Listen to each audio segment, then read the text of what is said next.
Grand Rising, everyone. Natalie coming to live. Spirit and coffee. Got my coffee here. Yum. So good. So good. All right, let's get started. So I have been reading a little bit from the Emerald Tablet, Alchemy for Personal Transformation. Pretty awesome book, actually, by Dennis William Hawk.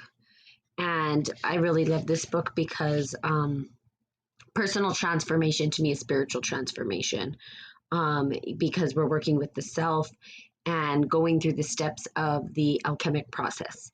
And pretty awesome when we actually allow ourselves to go through it.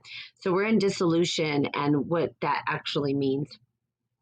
And so the goal of dissolution is to immerse and dissolve the ego in the murky water of the unconscious, what the alchemists referred to as the code phrase, the water which does not wet the hands. It's the elixir, which really means from the ashes. So again, it's that elixir where we start to rise. So I'm just going to start reading. For some with the developed ego, dissolution can be a frightening experience. The purpose is to reveal what we try most to conceal, our souls. To expose a soul requires letting go of control, breaking habits, allowing feelings to flow, and hiding from breaking habits. Emotions. Sorry, I just read that sentence twice. Hilarious. Okay. The purpose is to reveal what we most try to conceal, our souls. To expose the soul requires letting go of control, breaking habits, allowing feelings to flow, and not hiding from emotions. This is important, especially I say in the Western world, is hiding from emotions, which I am doing an incentive video for the courses that I'm putting online. Part of it is talking about the sacred feminine and masculine. This would be considered one of the sacred feminines. And when we conceal or hide our emotional states of being, especially the ones that like crying or sadness or depression or anger or frustration, the uncomfortable ones that society doesn't socially maybe accept, that those are the ones that we tend to hide. Those are the ones that we then tend to force down, push aside, and not allow ourselves to experience. And because of that, because we're not experiencing those feelings, we end up doing harm to our internal world. So there are even people who have doctors, naturopathic doctors, and psychologists, and I mean, it goes on and on, right? Individuals who are doing metaphysical work can talk about how holding back an emotion actually can result in a sickness in the body. And if you looked at the chakra system, right, which is that energy that moves through us, the life force that moves through us, if one of those is plugged up or clogged, right, then there's a result in the physical world of how we experience that. And what it ends up doing is it causes an illness or sickness. So working with emotions, it's not just this woo-woo, it's intangible, I'll say that, right? It's not something that we can hold on to, but it does result in some sort of transformation or transmutation in the actual physical body. So if we looked at, let's say for instance, the biggest and the easiest one for me to talk about is the throat. Because for me, when I was young, I would hold back my tears. And I think this is true for a lot of individuals, especially, again, in very, very strict patriarch models. It's like, don't, man up. Don't cry, don't be a wussy, don't be a sissy, and even the boys, this is worse when it comes to young men, young individuals, of the emotion actually being a part of who they are. So the throat chakra is the biggest one. And for me, I used to get a lot of strep throat. I would get strep throat. I would have throat issues all the time. And maybe you can even hear it in my voice. I have this like rasp. It almost, people have asked me if I smoke, and I actually work in tobacco prevention, so no, I don't smoke. But my voice gets raspy.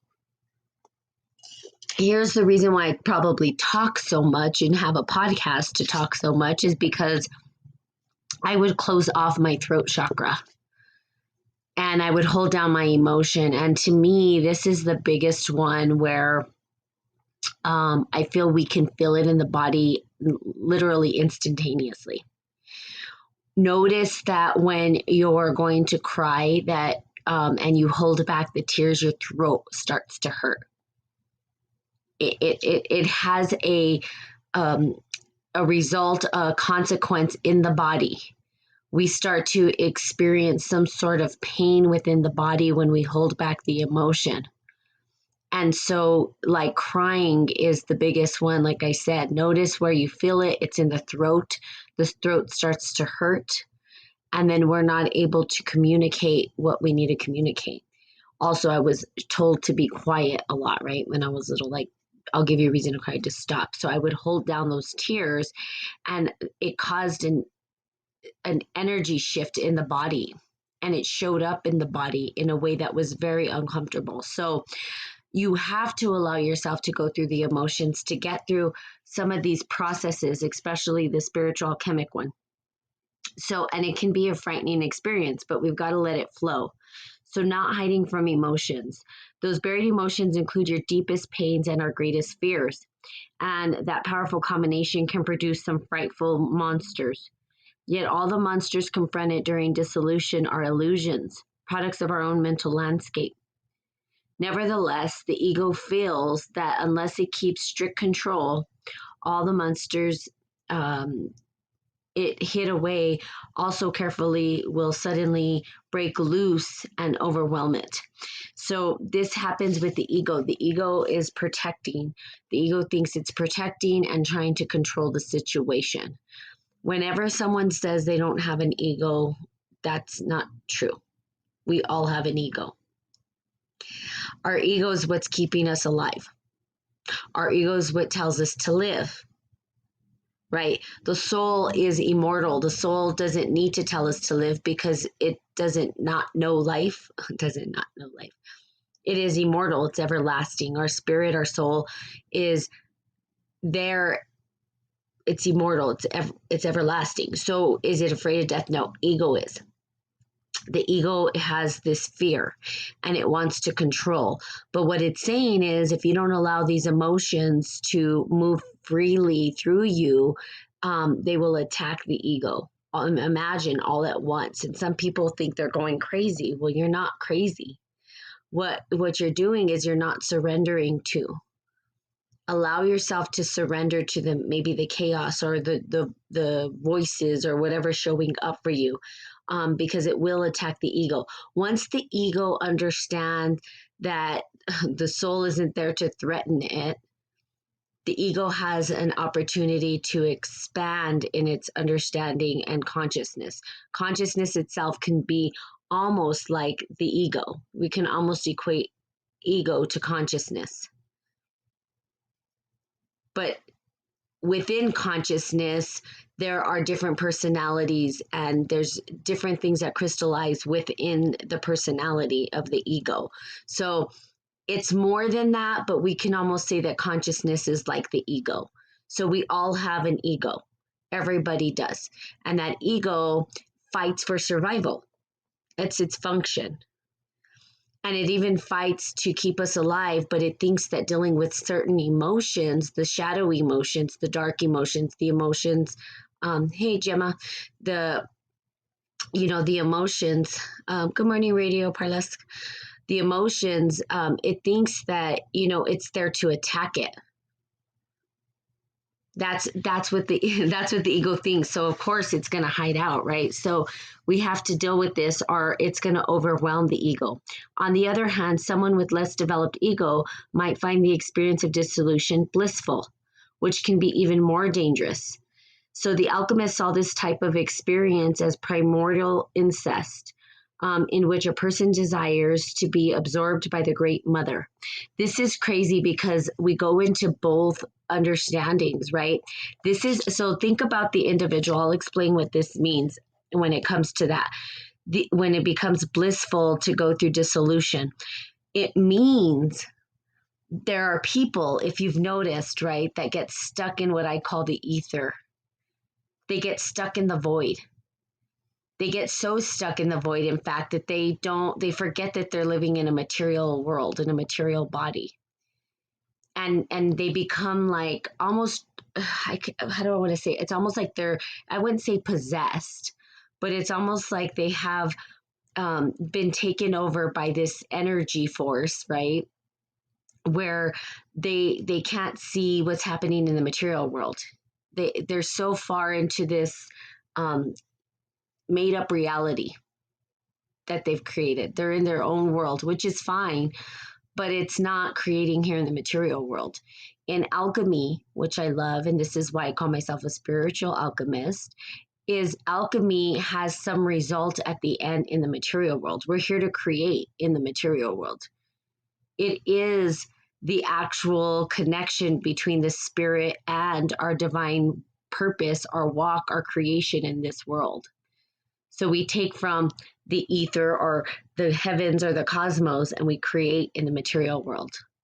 We become the worker of this world. We take the clay from the earth and we create from it based on the principles of alchemy. So it's pretty awesome. But some people get stuck in the ether. And, they call those people the woo-woo people, and that's okay. People can be where they're at. I'm a practical use. I use this work to create. So I'm a creator, and that's why it's practical use of esoteric wisdom.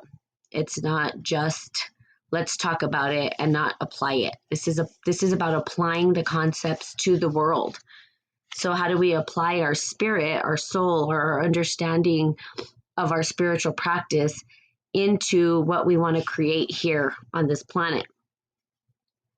Those experience such regressive self-dissolution run the gamut from saints to drug addicts. It happens whenever some lets themselves surrender totally into the pleroma of the unconscious. This is never union with the divine, although it may appear so. Here's what I think about that, and I've talked about drugs, and they talk about drugs. I feel like drugs are this, they act as, what do I want to say here? A connection or a false connection to what we feel the divine is. Okay, as an alcoholic, when I was an alcoholic, it was a false sense of connection to the divine. When you come down from your addiction, you feel even worse. So if you looked at shamans, if you looked at curanderos or healers around the world, they make that connection to the divine through drumming ceremony or through music or through sound or vibration or tonality. And that helps us to connect to the divine. We don't need drugs. Now they did at one time use ayahuasca, peyote, and all these other mushrooms, right? Magic mushrooms, people, LSD. They've used all these to transition themselves into the connection to the unconscious and to reach the divine. Now, I'm not saying that I don't agree with using psychedelics, because I think that people can take a journey like that. But when you're abusing it and you're coming down from these addictions, right, because it becomes an addiction, it's not necessarily a real connection. You can make a real connection as a sober being, believe it or not. Might not be easy for some. But I've taken a journey on, I've tried shrooms before, and I've taken a journey, and I would do ayahuasca and take an ayahuasca journey, but I'm not going to do it daily. I will do it when I'm called forth to do a journey using these supplements, or call them supplements, using these psychedelics. Okay. Psychedelic drugs are, I don't even want to call them drugs, because some of them are not drugs. But these individuals the actual medicine people who hold the key to using these types of medicines didn't start off using those medicines. They had to use them, especially the indigenous cultures with peyote, ayahuasca, and all that, had to use it because they were taken, their drums were taken away when they came to take over the land. So there was conquest, right? When they came and they said, we're taking this land, and they took their drums away. And so they had to find another way to be that intermediary into the divine consciousness or to their unconscious mind and to get information. So it's okay to do psychedelics, but if it becomes an addiction, which we do, I can tell you this, and this is me just being authentic, downers, for me, downers were that feeling and sensation of connection to what I felt like was the divine. And there was addiction there. So I had addiction, right, at one point to this. And really it was a false sense of connection. When we detox from all of that and we recognize that we can experience the divine in us and the connection to the divine or the God within or whatever you want to call it, Christ within, whatever your belief is, right? When we make that connection, it's blissful and it lasts longer. And on top of that, we're able to utilize that energy force into our daily lives and what we're doing. We're able to create. Think about the great people. So like for me, okay, Leonardo da Vinci, right? I talk about Leonardo all the time. Leonardo is a badass. I'll just have to say that. I mean, really, honestly, truly. This individual probably did, you would think that he traveled through time as much as he got done in this world. I mean, it's quite phenomenal what he did. He was an alchemist. He understood how to bring that which was divine out into the material world, into something that made sense, something that could be creative, inventive, something that could be utilized for the benefit of humanity. We wouldn't have computers if it wasn't for him. It's kind of interesting. He developed the first robot, right? Which is like, I didn't even realize this until later. I was like, whoa, this guy understood machinery. We wouldn't have helicopters if it wasn't for Da Vinci. He literally was connecting to the divine self, to the unconscious, the Akashic record, whatever you want to call it, and pulling information. Now, I can't say he didn't do drugs because I don't know him. He may have said, look, I'm going to take this magic mushroom and it's going to give me some answers. But I would say that he probably understood how to connect to the divine without that, because he was able to actually create stuff in the material world. What happens when we do drugs to connect to the divine is we get stuck there. And that's what this is trying to say. People get stuck in the ether, not knowing how to utilize the information that we're receiving. You guys are receiving downloads, information. And I'd imagine, especially individuals who stay on here and actually listen, are receiving some divine message. They're feeling it. You're feeling something inside you calling you. And you're trying to make sense, perhaps, of what that calling is. What does it mean to live my divine purpose? How do I actually do that? How do I really create what I feel is longing inside of me? I can feel the pull, the call. But how do I actually utilize it for something that's going to support me? How do I move forward?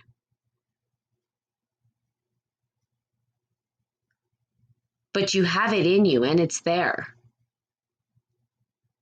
Now, it's the reality is, and I'm going to give you the key. This is the secret, literally, the secret. So we talk about esoteric wisdom. Esoteric just means it's hidden. It's hidden wisdom. And it's wisdom that has been, they've had people break down temples and do all kinds of crazy stuff, destroy all these relics and information purposefully, because they don't want us to have the information. Why? Because if you're able to understand this information, then you start to become the creator of your own universe, your own world. you can start to manifest and create. And that's where abundance lies. So the secret is, and it's very simple, there is a process. There are millions of processes. Those processes, if you tap into the process that works for you, and sometimes it's taking processes from different places. Sometimes it's like, for me, it's like looking at Christianity, looking at the Bible. There's a process there. It's looking at A Course in Miracles. There's a process there. It's looking at the Quran. There's a process there. It's looking at all of these sacred texts. Even in Buddhism, when we look at the sacred texts, those texts have some hidden wisdom, some hidden process. Those processes were there to support us, to teach us, to show us how to take what we call our soul, our spirit, and our body, matter, and how to put the two together to be a pillar of light walking in the world, to transcend, to find the rainbow bridge, whatever it is that you want to call it. But there's a process. Now, here's the deal. Finding the exact key that fits your process takes time. It takes knowing thyself. You can't do it without knowing who you are. Because what ends up happening is you take somebody's process and try to apply it, and guess what? It doesn't work. Think about a chemist. The difference between the actual chemist in the material world, and a spiritual alchemist, right, in the spiritual realm, there's one difference. Matter and science are factual, right? They have facts. So science is based in facts. If I take this chemical and I put them together, this is going to happen. If I take this, for instance, baking is a great way to discuss this. Look at baking. Like, you have to be precise or your whole recipe is going to be jacked up. But somebody has an exact process. Think about Harry Potter, right? Harry Potter is a good example, right? When we talk about potions, are putting potions together. So there's the Harry Potter, what is it? The Half-Blooded Prince, right? I don't know if you guys have watched Harry Potter, but if you've watched it, this is a great example. I like to give examples through movies, but if we looked at the Half-Blooded Prince, right? And he got the book, and everybody's trying to do chemistry, right? They're trying to put this elixir together. They're putting this potion together, and nobody can get it right. But Harry Potter finds, Snape's book or whatever, and he starts to say, oh, you're supposed to do this and that. He put that process together because he understood how it needed to happen in order to make this elixir. So chemistry itself is grounded in spiritual alchemy. It is a result of spiritual alchemy. But the distinction between the science and the actual spiritual piece, right, which is matter, or it would be the life force, I would say, elan vital, and then the matter that we create led into gold. The difference and distinction is one is scientific and factual, and it follows an exact process, whereas spirit doesn't have an exact process. That's why science can't figure it out. Science will never be able to figure out the spiritual because there's not an exact science. It's not factual. It's not based in fact. It's not based in fact. It's not going to be. You can't rationalize the unrational. It doesn't even make sense. However, and this is the key, when you find your process, when you know thyself, when you understand who you are, and you understand your internal process, that becomes solely yours. And here's why people are misdirected and still can't figure out their transcendence. They're following everybody else's process to the T. But guess what? It's not yours. It's somebody else's. It's not going to fit you. It's like a fingerprint. We have our own unique soul map, our own unique soul print. Everybody has their unique soul print. So are we unique? Yes, all of us are. in the way that we even communicate the spiritual. The way that I communicate the spiritual is not going to be the same as somebody else. We might have different same ideas and concepts, but the way that it comes forth is going to be different. My process isn't going to work for you. Some of it might, but not all of it. Some people say, well, meditation works. Some people say, well, that doesn't work for me. Some people say Kundalini breathing works for me. Some people say it doesn't work for me. Some people have drumming. That works for them. That doesn't work for some people, right? We can't have this exact design. The key is you finding your process, and that takes time.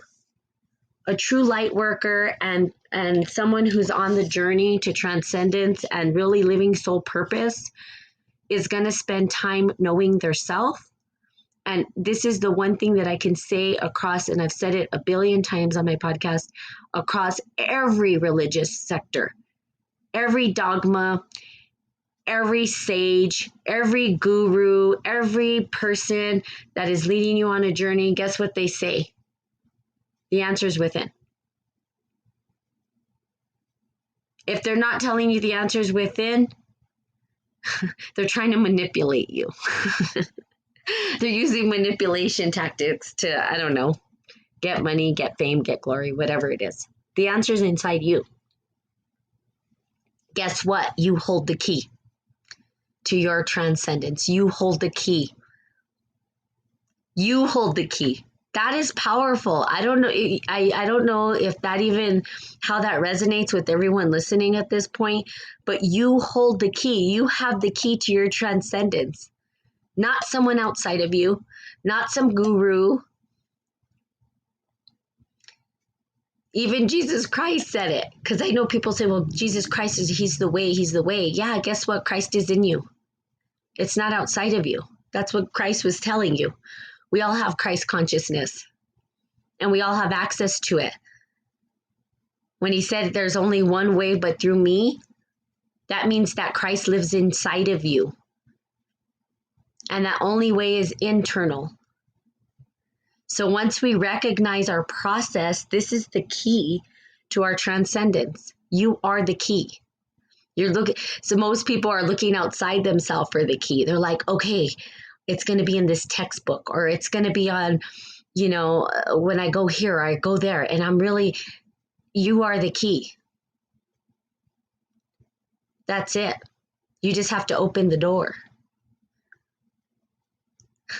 So you have the power to do this. And I get excited about this because I want people to understand that you guys have so much power inside of you.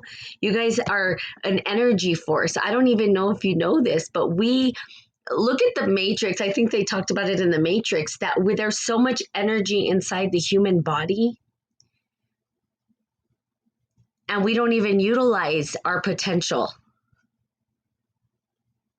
And it's not by fault. It was by design, right?